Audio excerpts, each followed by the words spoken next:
Well, hello, everyone, and welcome to Doing Business in Bentonville. My name is Andy Wilson, and I'm the Executive Director, and I will tell you, we have such a great podcast for you today. I can't wait to introduce my guest, and let's get into it. Again, thank you for joining us, and we, as you know, we're on your favorite streaming channels, Spotify, Apple, YouTube, and of course, LinkedIn, and as always, doingbusinessinbentonville.com. So again, welcome again. Let's get into it this morning. So Karen Orson, welcome. Thank you, Andy. Thank you, Andy. Wow, it's so good to meet. Y'all have met. It's so many great stories I could talk about already about these individuals. But today's podcast, I will tell you need to lean in because we're going to talk about one of the number one issues in this country. I would even say the world today, AI. How it's so great, but there's some issues that we need to talk about from the standpoint of being authentic, and we're going to get into those issues today and talk about it with my two subject matter experts. But first, let me give a little more introduction to our guests, and please feel free to add. So Karen Kilroy, welcome, and I have just learned so much about you. Thank you. It's amazing in Northwest Arkansas when you meet people and you spend a few minutes with them, how amazing the talent, the knowledge, and the expertise is in this little area we have, isn't it? It really is. It is. So Karen, okay, you are the CEO of Kilroy Blockchain Corporation. Yes. All right, and you're an author. Yes. And we're going to share and talk about Karen's book right here, everyone, and tell you how to get the blockchain-tethered AI. We're going to talk about that. We're going to refer to it, and we're going to also share where you can get that book because you're going to really you want to read it. I'll just say that to you. So, and you also volunteer a lot, Karen. Yes. To a lot of things. Uh-huh. So you were just traveling somewhere to an event. Where was that? Recently, I traveled to the Content Authenticity Initiative's meeting at Stanford University. Right. And it was 150 people that were invited there to discuss content authenticity. Wonderful. Oh, wow.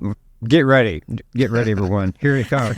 And but so there you will.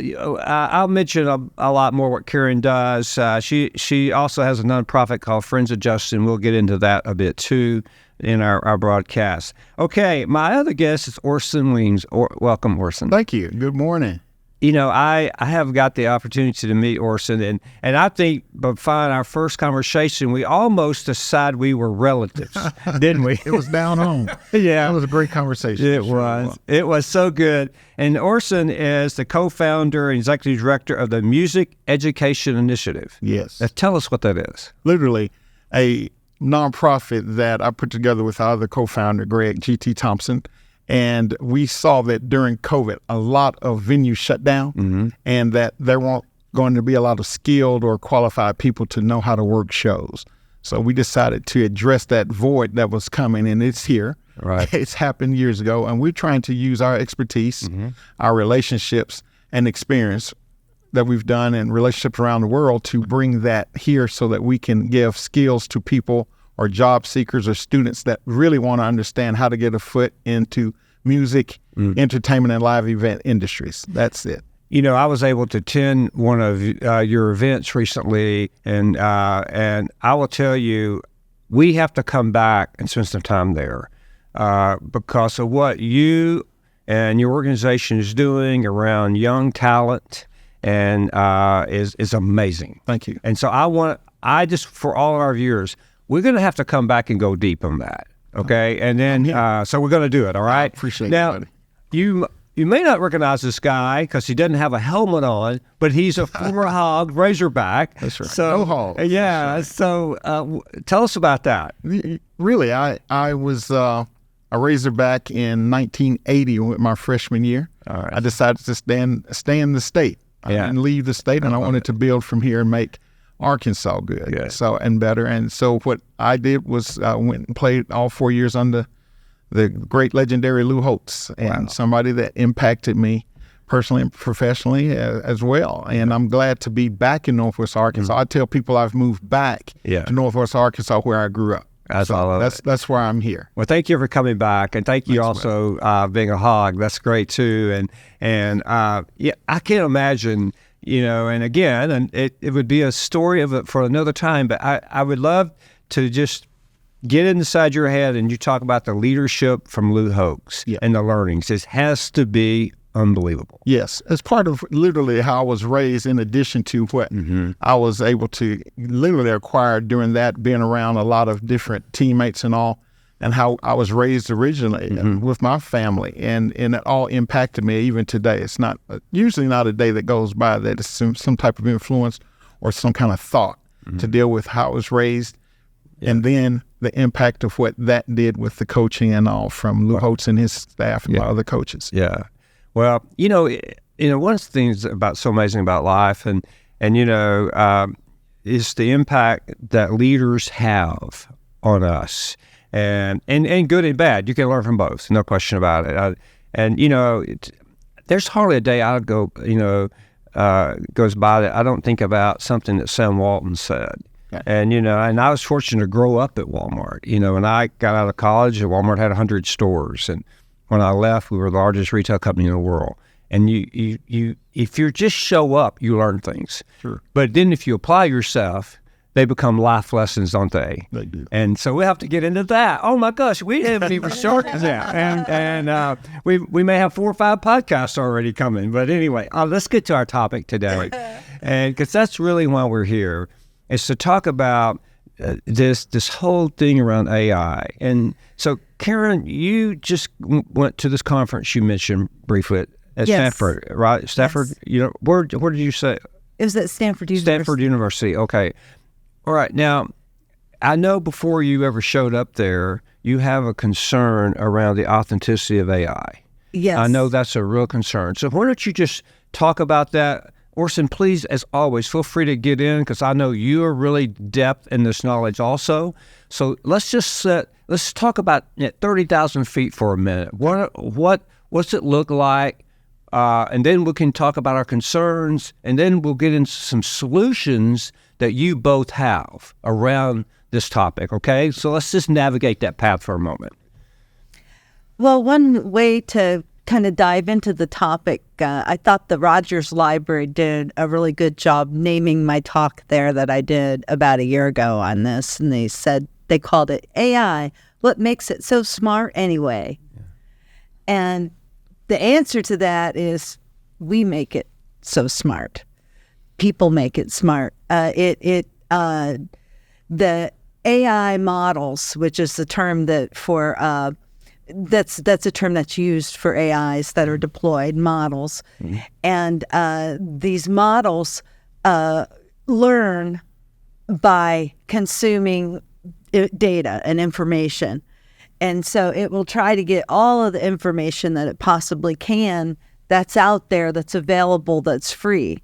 So the World Wide Web to us seems massive. And there was a joke about, I don't know if you ever remember seeing it, but I always thought it was so funny. It was the last page on the internet.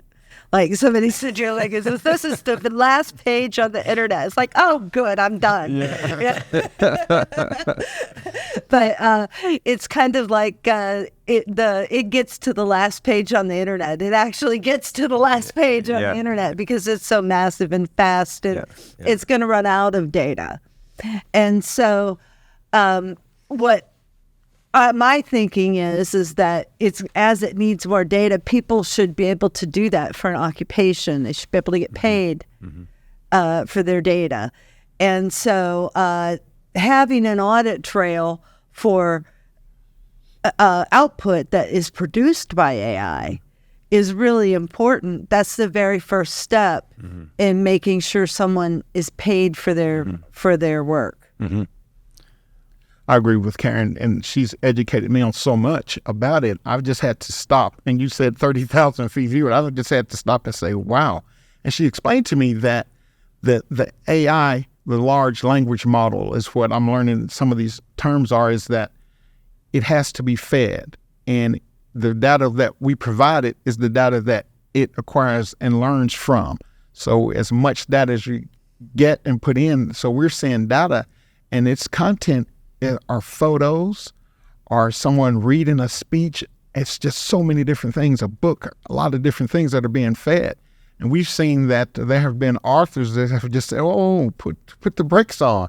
And I don't want my book fed into AI and allow that AI to recreate my stories or versions of my characters that I know nothing about and literally don't get paid. So you have Stephen King is one of the authors that has done that, and John Grisham. These guys are like, whoa, put the brakes on it. So let's stop. So what Karen is saying and what she's told me and what she's created are some of the things that can address that, as you mentioned, a solution. And that's what we feel so comfortable with and telling people about. Let's protect your content so that it's not misused and abused. So let's do it the right way, because again, there are bad actors out there. And one of our we're on a Hyperledger Foundation, one of the special interest groups with Hyperledger Foundation out of Toronto. And we had Karen chaired a roundtable discussion the other day about dealing with music and entertainment and AI. And one of our founding members of the special interest group, Dr. Todd Holmes, says AI can't be trusted, but blockchain can be trusted. And that's a significant portion of literally some of the things that Karen wrote in her book that's out. But also she can show you the trail of how this really works, that somebody doesn't get something stolen and somebody comes back and says, oh, that's mine. No, well, she can put the DNA in it. So DNA is so prevalent and is used, but this gives you that digital DNA. Okay, wow. Okay, so the big picture here is what I'm hearing is that AI, it's a wonderful thing, but there's got to be some guardrails. Yes. Is that some guardrails here? Because it's, as you said, has it already assumed everything on the internet? So to your knowledge, I would say it's there. Oh yeah, I think so. Okay. All right, and then. That takes a moment for me to like comprehend that. That's right. That's right. That's right. Okay. So this huge thing is this AI. Now what we have to do is this trail you talked about. Let's go down that trail and explain again to our viewers and listeners really what underneath this whole thing we call AI. Okay. It's artificial intelligence. Let's go underneath that a bit now and take that to that next level of understanding. Can we do that? Oh, absolutely. Are we ready for that? You got the person to do it right here. All right. All right. Take us down that trail, Karen. So can you clarify a little bit more? Go underneath the covers of. Yeah. Well, what I want you to do is this. Okay. Orson was talking about that. There's a lot of concerns. You're talking the examples of the authors you talked about, to some music industry you talked about, and others that don't want their information on there. So, but there's a path or a trail, I call it. Okay. So sort of unpack that, what Orson said a bit for us, as we navigate our way to a solution here. Sure. How's that? Sure. If you don't want your information on AI, the very best thing to do is not share it and just keep it locked up and hidden, but that's not realistic. No. Yeah. No one's going to do that. Right. So I can't say no one's going to do that, but it's just it's not practical. And so what you want to do is make a way where you can, you've made a claim to that file before you share it. And in your claim to the file, you can say things like, AI should not use this for training. AI should not use this for inference or data mining. And those things can be flagged right in your claimed file. And when I'm talking about claiming the file, that's what we were talking about at Stanford. Okay. Is content authenticity initiative, and how you can they call it signing a file and making a claim, and you can go in and you can make assertions about a certain file This I created this using this software on this date, and these are the ingredients that I pulled in, and AI was used or AI wasn't used.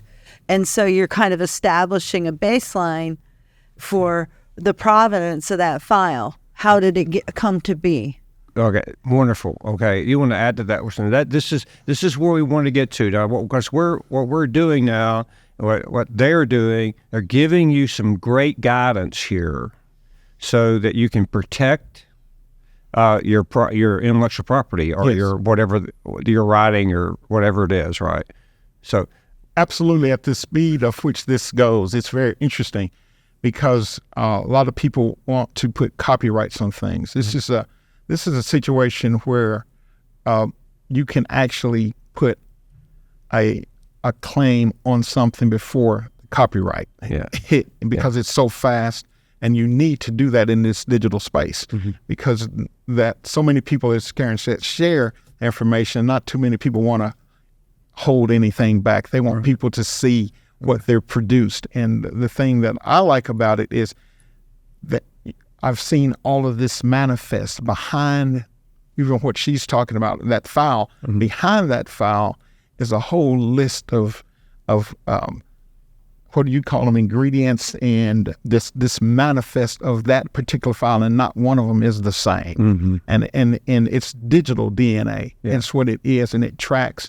And we've talked to some legal minds that see this, and they said, my goodness, this is goes beyond literally like something like one of these electronic signature companies that could use. This goes beyond that, because you actually can find the trail of that manifest and what was created all the way down to just looking at it. And everything can be, if you wanted to buy a particular thermal cup, I see you drinking out of one, and somebody has a certain design of that, and it's better, and it does better than the ones that's most popular now, somebody needs to just put that in there. Any type of property, any type of writing, any type of piece of sound, anything that someone comes up with needs to be protected if they so want. And the other side of that is what Karen has created, is that if AI wants to use it, or there's something so, I guess, in demand that someone wants to use what has been protected, they need to contact that company or that person and say, let us work out something so we can share this with everybody and we can help your model. Okay, this is really complex. It's a lot to do, but you have a tool. Yes, we do. Okay, now, because people are like, okay, now how do I do all this? Well, why don't you introduce the solution? Certainly. The solution is File Baby. That's my file, baby. Okay, I like it. All right. Well, okay, everyone, take a deep breath here, because you're about to learn now that there's a solution to this called File Baby. And now, why don't you both just lay that out for us so we'll know what that is? How do we get to that? How do we find it? How do we purchase it? All the information. You're going to have it all here, and plus it'll be in our article on doingbusinessinbentonville.com that will be launched as when this video is launched. So, okay, take that away. I'm ready to see, because I'm over here like, okay, this is getting really complicated. We got to really find a solution. That's right. Yes. All right. That's right. So File Baby is, when I went to Stanford, we studied a lot of tools that have been worked on by these scientists. And so what File Baby is my implementation of these tools, and an easy to use app that I've designed that I like to use, because I do a lot of art, a lot of music, a lot of writing, and so I have many files that I want to claim myself, and some of the things I might want to sell to AI to use as training data, I might sell it to only some companies and not others, and I need a way to be able to track and trace that. And so I invented File Baby to do the things that I want to do with my media files. With her created content, literally her created content, original content, because FileBaby can acknowledge whether it was AI generated or if it was created by a human. Mm-hmm. And that's what something that helps people decide, because sometimes people, do you want to hear real music? Is it live or is it Memorex? You remember those commercials? Oh, yeah. Those tapes way back then. I'm kind of dating ourselves. I don't mind. I'm glad to be here. Yeah. And you also, it can say, well, at this time, Karen Kilroy created this, but this one might have been created by Microsoft or Google or Leica or Nikon or any of these large companies that are part of the content of authenticity initiative. So that's some of the things that we want to do. Okay, so the solution is called FileBaby. Yes. All right. So now, Karen, when did you invent this, create this? Over the last few months. Okay, so this is recently you've done that. And so now, who's it for? Who's FileBaby for?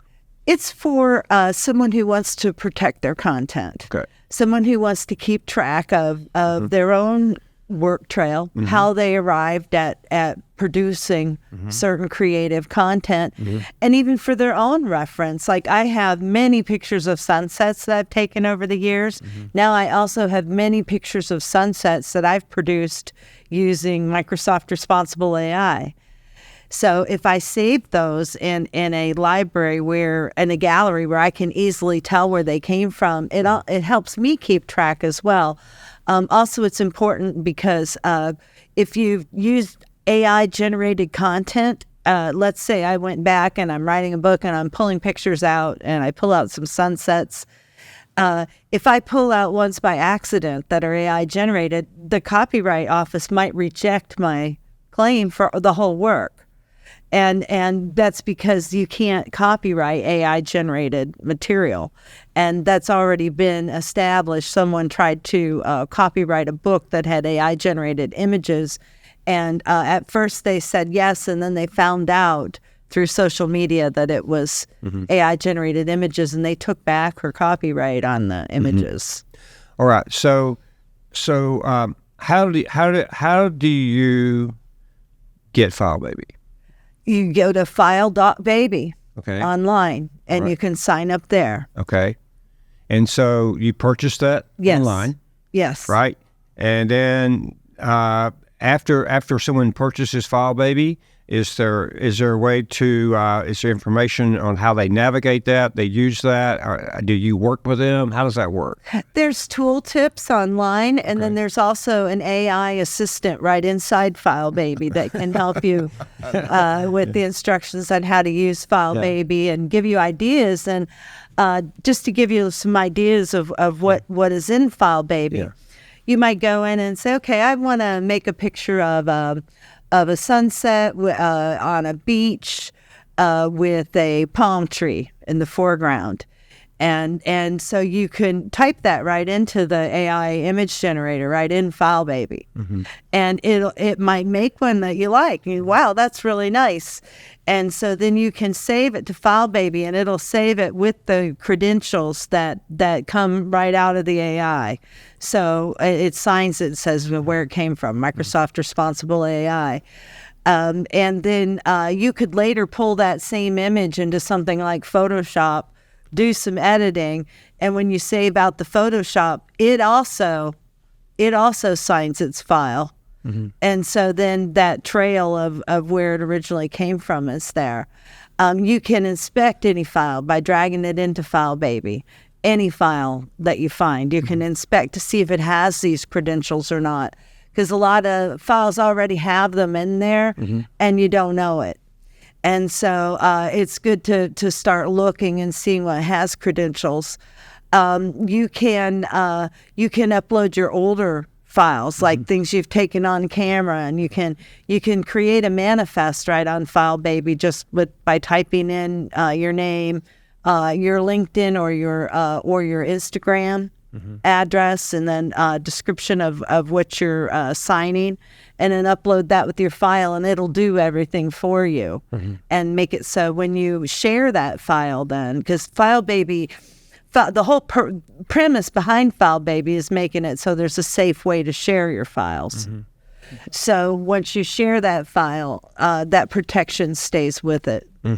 I want to say something about this, Andy, because where we're located in Northwest Arkansas, as we know, there's so many Fortune top companies here, and I want Karen to kind of explain what's probably viable for some of the audience that you reach, retail, and what this could mean. For instance, someone comes out with a new particular product that's going on a particular shelf, or it's going into one of the mods somewhere here, and they want to introduce it. It's brand new, and it hasn't been seen by the general public.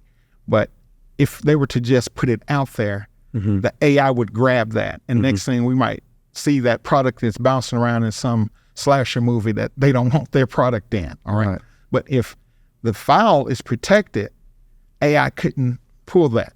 If AI were to use that or some type of variation of that, it's going to make a violation alert, basically a check to say at this time of the day somebody tried to use or someone or an AI model tried to use this particular new product image.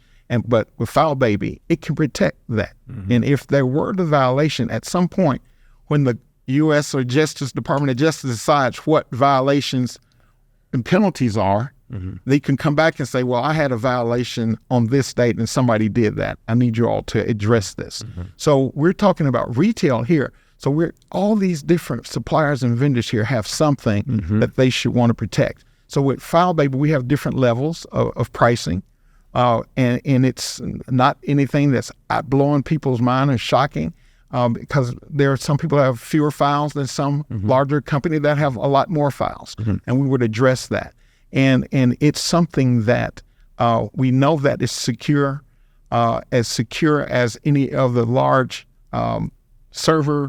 the large companies we have with servers are Microsoft, that platform for the cloud-based security with all the content credentials and the every bells and whistles that you can get to know that your file is safe and secure.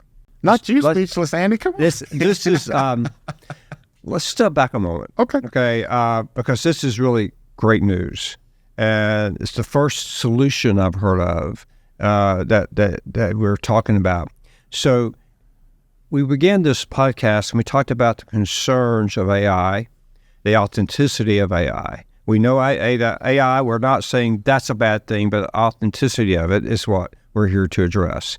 Now, we talked about that. We know there's the executives from all the major companies has been to Washington. We know Washington is concerned about it. Yes. They're concerned about this whole issue right now facing the world around this artificial intelligence. Then we've read numerous reports in magazines and seen on television and online about individuals that have used AI incorrectly. We've seen that from educators to music performers. Right. We've seen that. All right. Now here you are as a company or individual. You've got information that you've developed or written or that's yours. Right. Now there's a solution called File Baby that can keep your information safe. Is that the way to say it? It is. It is in the sense of it can keep your credentials intact. It can keep it trackable and traceable. Okay, trackable and traceable. It's not to keep it hidden and private. That's not what File Baby's for. Right. So because you don't want to keep it hidden. I mean, most people want their hard work to be shared. Yes. Yeah. There's it's all this knowledge is there, and what makes this country so great, this world so great, because there's so many people that share information with us that helps us every day, and for millions of reasons. Yes. But now there's a solution. And I am sitting across the table from the two people that are talking about it. It's amazing. I can't believe I'm here. Andy, I want to share with something. And this what's amazing is that it's right here in Northwest Arkansas. Yeah. It's right here in Bentonville. We worked with the collaborative over at the University of Arkansas, the collaborative. We can go in there. That's where I meet Karen sometimes. But Andy, you got to hear how Karen got here. Okay. And let's hear it. And then You got to tell them how you got here, because that's something that folks need to understand about this area and this community. Sure. I'd spent about 10 years living in Austin, Texas, from my original home in Akron, Ohio. And I entered the Bitcoin and a Bike Northwest Arkansas Council contest. And I guess they got about 65,000 entries, and they picked 100 people to move here. And I was one of the lucky 100. And I won $10,000 in a really cool bicycle. With a basket. With a basket that I put my little dog in, yeah. That's such a great story. Yeah, that's how she got here. That's how you got, and how long you been here? I'm coming up on 2 years this summer. Okay, great. Well, okay, now, everyone, I would say that we scratched the surface today. We did not get really deep here. But here's what I want to do. I think our viewers and listeners, they want much more depth here. They want to hear from you all again, because what we didn't even do is we didn't even talk about this yet. And Karen's book, Blockchain Tethered AI. We're gonna have this. This will be in the article. Be a link where you can purchase this, Amazon, Walmart, whatever, online. So we'll share this, but I want you to come back, and I want to get into this book a bit. Yes. And then I want you to come back, and I want to talk more about this File Baby. I want you to talk more about that, because things are so rapidly changing and happening in this space. Yes. And one of the things I would love for I'm just go ahead and say it, our series. I'm just going to let bring a man and say, listen, we're doing a series here, okay? And so I got them on camera, and I'm not going to edit this out. So no, we're going to do a series here, because I think with things happening so quickly and all the unknowns, you have a solution. And I think that, and you're in this space deeply. This is where you live, in this space. And I think you have to come back, and you've got to help our viewers, our audience, educate them around this topic. You guys.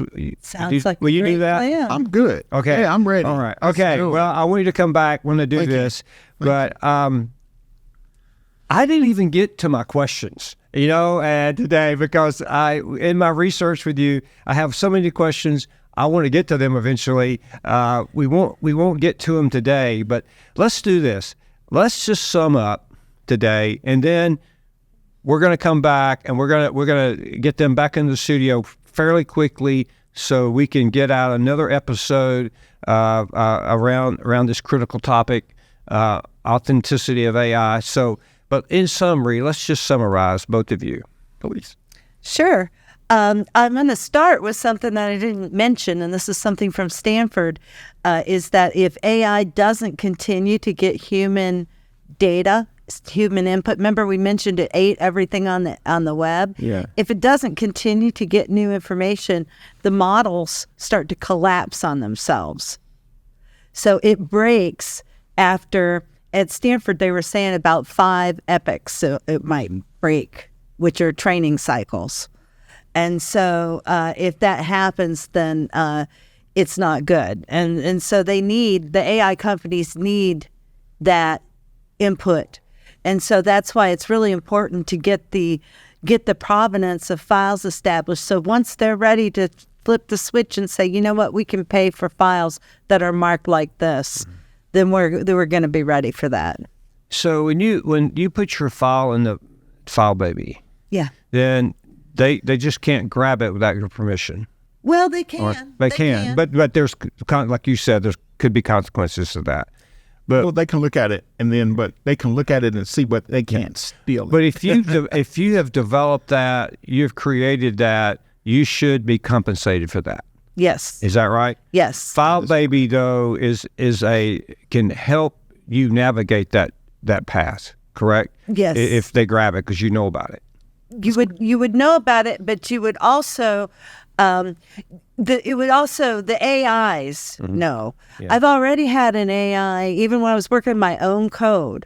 I had a copyright in my code, and it fussed at me and said, "Why are you trying to have me work on copyrighted code?" And I'm like, "Well, it's mine." It says, "Okay." but it detects things, and the AIs are going to be taught to detect these flags that say don't use. If they're not already, they will be. OpenAI, which is one of the leaders, and Microsoft have both already bought into the standard. So I would say it's most likely going to happen, and it'll be a badge of honor for AI companies to call themselves responsible and say we have paid for all of our content. You know, the government keeps talking about responsibility on this. Yeah. So it sounds like to me you're beginning to lead in that direction, or already there. You're leading in that direction of responsibility. That's what we're trying to do. Yeah. Okay. That's what we're associated with, as Karen mentioned, the Content Authenticity Initiative, the C2PA, and these companies that can give us, and like she said, a badge of honor. And we're associated with those, and happy to be here. And as from my perspective, as I learn and I look, when I hear something that I don't understand, I'll either call or text her or just look at her like, break it down for me in layman's terms. So for some of your audience that's needs that, we're here in Northwest Arkansas, they can reach her and reach us through you and consult. She'll consult with them and all of that from right here. Well, we're going to get the information of Karen Orson out to you. It'll be, of course, it'll be in on our website. So there'll be an article there that goes along with our podcast for all of our guests, so they can reach out to them. They can also reach out, and more information on File Baby. We'll make sure we provide that. We'll provide a link for the book. And we really want to become an information source for our viewers and listeners around this topic. And so thank you all so much for being here today. We're just getting started. That's how I feel. But yet, this is such a critical issue facing the world. Yes. And I have two trusted experts sitting across from me, and I trust both of these individuals. I want you to know that. I do. I'm getting to know them better every time we meet and have a conversation, and I'm so glad you're here. I want you to come back. Seriously, we have a big issue here. We need to keep talking about. I'm here to help and share information and resources. We're going to do that. Okay. Thank you both. Thank you. You know, we didn't even get into half of what I have on my notes here, but I can't wait for session 2 here. Do we continue? You know, and we're going to talk football. We're going to talk AI. We've got to talk Friends of Justin. We haven't done that. But there's so much more. So much more we're going to do. Well, thank you so much for listening and watching us. We appreciate so much all of you at Doing Business in Bentonville. You know, we really are here focused around retail, around omnichannel, and now this topic that we've talked about today about AI that intersects as Orson and Karen talked about, all into every facet of business. Sure. So we're going to keep talking about it. They'll keep bringing you ideas and solutions. Thank you again today. Don't forget, check out our website, dbbnwa.com. Again, that's where all the information is, and our podcasts, and plus your favorite streaming channel. I'm Andy Wilson. Thank you again, everyone. Have a wonderful day.